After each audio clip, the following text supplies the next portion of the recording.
Dominick Barlow's sneaky progression poses real threat in Sixers offense. Dominick Barlow is leveraging disrespect and space to be his most aggressive self for the Sixers. Philadelphia.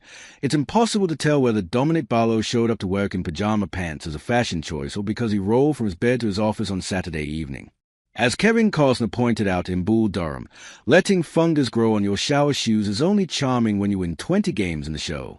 So Barlow can take the podium in his pajamas as a fashion statement when he goes for 21 points to help power the Sixers to a win on the second night of a backdash to dash back. That it was less than 2 weeks ago that there was real reason to ponder if Barlow could coexist with Joel Embiid for heavy minutes in a playoff situation. That is not something that will go away. Barlow, the acting power forward, is taking jump balls even when Embiid is available. He is fortifying the interior defense with agility and length, covering up for the defensive prowess Embiid has either yet to recover or lost permanently. In an ecosystem that prioritizes Tyrese Maxey, Embiid is attempting threes at the highest rate of his career. He is also shooting below 23% from deep. It's natural to wonder if something has to give in a lineup that features a perimeter-oriented Embiid and a Barlow who will be guarded as a non-shooter when the stakes rise, that it's not as if that problem only existed in an idealistic but unrealistic world, either. Philadelphia has sole possession of the 4 seed in the Eastern Conference. It's tight, but it says they are 2 games up on the play-in tournament. The Sixers are 6 games above the play-in line. If things continue in the direction they are trending, the Sixers were going to have to make a real decision about how to bolster a lineup that featured an inefficient Embiid while also not taking away from the defensive help Barlow has provided. Would that entail a trade for a spacing power forward? Would it require shuffling lineups? That was a valid topic to ponder very recently. Barlow would catch the ball and be left wide open with his feet beyond the arc. He'd stare down a 3 and load into an uncomfortable-looking attempt, or immediately look for the nearest teammate to facilitate a DHO. It was predictable. It was easy to defend. Frankly, it was dangerous for the offense. If Barlow was going to catch and not even so much as look at the basket before pivoting to someone to come help, his defender could play up and blitz the ball on the transfer. But Barlow has changed his approach. His catching and immediately driving or catching and faking the DHO for a looping drive, though it's catching his defender off guard. Cooper Flag plays off Barlow, the shooter, but is flat-footed and upright against Barlow, the driver. Barlow sees it and attacks Flag, who is unprepared for the aggression. It's a good passing red to Andre Drummond, who is spaced to the corner while Davis is preoccupied with Barlow's rim pressure.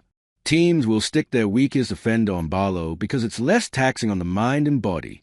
Without a shooting pedigree, Barlow's man will sag off several steps. Not just because sagging off inherently protects against the drive, but also because it keeps a helper in position to pinch the paint. We have guards that demand a lot of attention. Of course, the Sixers 4-guard offering makes this confident version of Barlow a better fit. Trying to change my mindset into we have guards that demand a lot of attention. Even if it's a fake DHO or just a straight-line drive, guys aren't helping off as much. Barlow explained on Saturday night. So it's really just one-on-one and you're downhill and you have a step. You can throw one of the guards on the side of the floor opposite Maxey and make the pass to Barlow, setting up a DHO scenario. The way is progressing. He might just reject it and take advantage of the defense. The other storyline here is that Barlow is doing it to punish mismatches. The diminished version of Klay Thompson is just one example. Barlow saw Jalen Brunson in his way on Friday and made up his mind quickly. This development isn't a secret. Barlow will tell you that positive reinforcement has helped make him a believer in his own abilities and decisions. Confidence and mentality are definitely a thing. My coaches tell me to be aggressive. I'm kind of always thinking second action. Just naturally. That's kind of what I've done in my career, Barlow said. Barlow has rationalized the situations he'll be in when those passes come his way. He understands that he controls the outcome, and, therefore, has simplified his job. It's just one-on-one.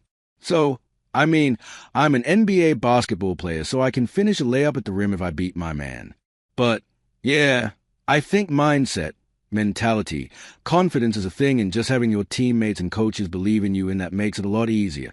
Barlow said .as for what comes next. Consistency is key. Barlow is just 22 years old. This can be a step forward in his development, rather than a blip on the radar. The playoff issues that emanated from Ben Simmons being a non-shooter were a different basketball context than this one is. Simmons was engaged as a point guard until he looked bad doing it. Then he accepted sitting in the dunker spot because it was out of the spotlight and less likely to put him at the foul line. But when his fears kicked in, he froze. As a lead ball handler, that meant the offense froze. Barlow is never functioning as a lead ball handler in any environment with this group. If he freezes dead in his tracks, the offense keeps going. And unlike with Simmons, this progression involves leveraging disrespect to find opportunities to be aggressive.